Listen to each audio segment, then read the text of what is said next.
It's twilight time. So Marvel's WandaVision just finished up, and it was interesting. Now listen, first off, let me just say there will be spoilers for the whole season. I'm not even going to try and review this series without spoiling anything, so click off or stay if you don't care. Alright, here we go. Now, I'll be honest, when Marvel said they were going to be making a bunch of TV series for their second-tier heroes, I wasn't super excited. I figured these would be your average, fun misadventures with the Marvel heroes we know and love, and that would be that. And by the way this first Disney Plus series started, I really thought we were headed in that direction. Here's the thing, this series is super boring for like the first 3 episodes, but once we get out of all those sitcoms and into the real world, things get wild. And I mean it, we really start pushing some new boundaries. I think once we got out of the strictly sitcom-driven plots of the first 3 episodes, things became really creative, and I loved it. But before we get to that, I should briefly go over my thoughts on the first 3 episodes. Okay, now I'll admit it, I might have peaked at the Rotten Tomatoes score before I saw episodes 1 and 2, and when I saw it was good, that's really what made me give this series a chance, because like I said, I was not super excited for a TV series on Marvel's second-tier heroes. Their words, not mine. So I watched the first 2 episodes and thought, these 2 episodes got a perfect score on Rotten Tomatoes? Really? Really? I'm serious, the first 2 episodes barely even made me react. I was so bored and I was just waiting for something exciting or cool to happen. I watch superhero media to see stupid, fun, wild shit, like Wanda sending a wall of television at an army. Not Wanda cooking a turkey for Vision's boss while Vision plays the ukulele, and definitely not Wanda and Vision doing David Blaine's street magic for their neighbors. The pacing is just really not great at the beginning, and while the later episodes aren't nearly as bad, the bad pacing does permeate throughout the series. Particularly in like episode 7, you'll have points where Darcy and Vision are just sitting and talking at a stoplight, and then Wanda's sitting and talking by herself, and Agnes is sitting and talking with Billy and Tommy. It just gets to be a bit boring. But back to the first few episodes, the only thing that really kept me engaged were the weird glitches that kept happening in all the sitcoms. I knew once we got more into that, things were probably going to pick up, but it was just a matter of waiting to get there. However, once we got to the 4th episode, things got really interesting.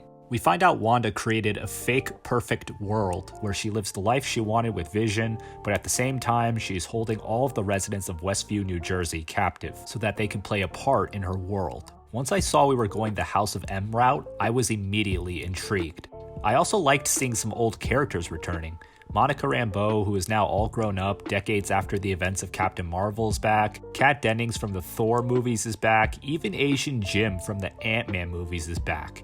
I really liked how the personality of Monica in particular fits the context of this story. Monica having a friendship with Captain Marvel when she was a kid makes her more empathetic to other superpower beings like Wanda. And I really love how they used actual dialogue from Captain Marvel to motivate Monica when Monica was trying to break through the barrier of Wanda's world on her own. It just shows me that the stuff that happened before in the MCU actually ties into the projects that are coming out today. Marvel admits that they have some continuity issues, but overall, I think they do a pretty good job of taking some of the old stuff that they've done in their universe and using it to their advantage. But what I like about this series the most is the fact that Marvel has now shown that they don't even need to take stuff from their universe to make a good show. Because in this series, you have Evan Peters from the fucking X-Men movies over at 20th Century Fox coming back after the events of Age of Ultron and being quote-unquote recast as Wanda's brother, Pietro Maximoff. When we got to the very next episode and they threw in a Kick-Ass reference, a movie that starred both the MCU's Quicksilver, Aaron Taylor Johnson, and 20th Century Fox's Quicksilver, Evan Peters, I knew the MCU just didn't give a shit anymore. But back to the story, another thing I really liked was the fact that Wanda's motivations were completely understandable. Going through the amount of trauma that she's been through with seeing her parents die, and seeing her brother die, and seeing Vision die, and seeing Vision die. That's a lot for any person to handle. I don't care if you have superpowers or not. At the end of Avengers Endgame, we see everybody get their happy ending. Banner has come to terms with the Hulk, Thor is able to pass down the mantle of ruler of Asgard to Valkyrie and join the Guardians, Cap is allowed to spend the rest of his life with Peggy, characters such as Black Panther, Ant-Man, and Hawkeye are able to go home to their families. Even the characters that died, like Iron Man and Black Widow, got their happy ending in a way because they were able to make peace with the fact that they were sacrificing themselves for the greater good.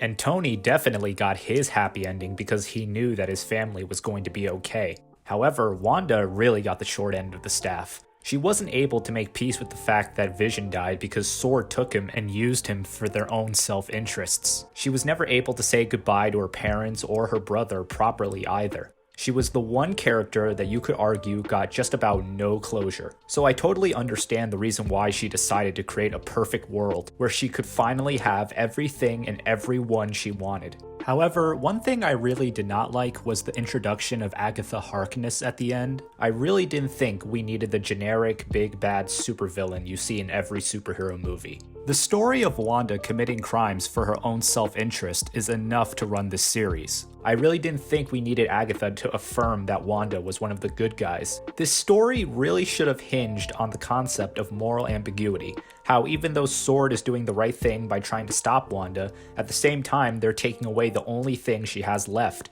and leaving her with nothing again. I really think this could have been a story where you understand everybody's point of view. You can empathize with Wanda and her pain, but you can also see why S.W.O.R.D. needs to put a stop to her. I don't know, I just really wasn't a fan of Agatha, even if she does have a bomb-ass theme song.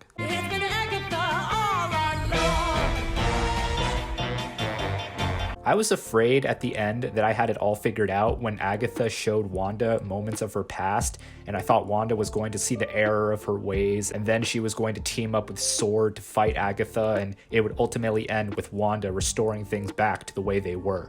And while that wasn't exactly what happened, I still feel like the ending wasn't that good.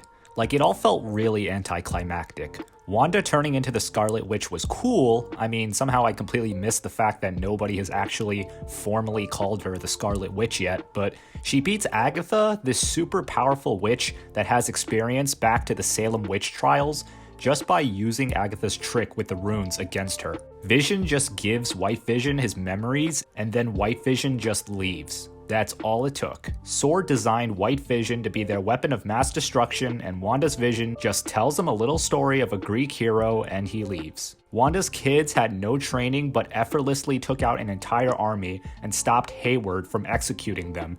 Which, by the way, what the fuck?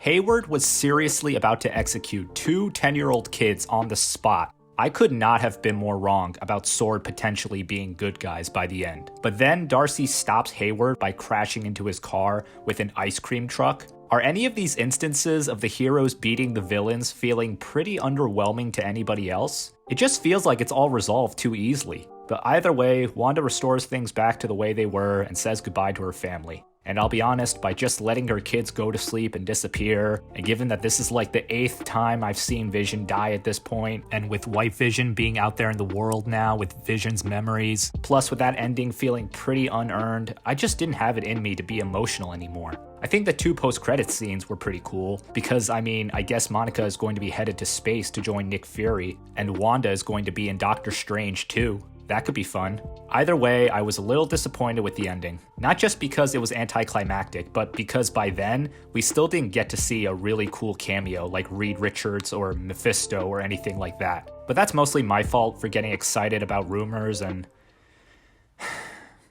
getting my hopes up for things that aren't completely confirmed. We got Evan Peters though. That was pretty cool. Well, you know, up until they decided to make him just a random guy with the name Ralph Boner. Yeah, you would choose that name. And overall, this series had some interesting new concepts, some pretty cool cameos and references, some genuinely moving scenes and dialogue. But what is grief, if not love persevering?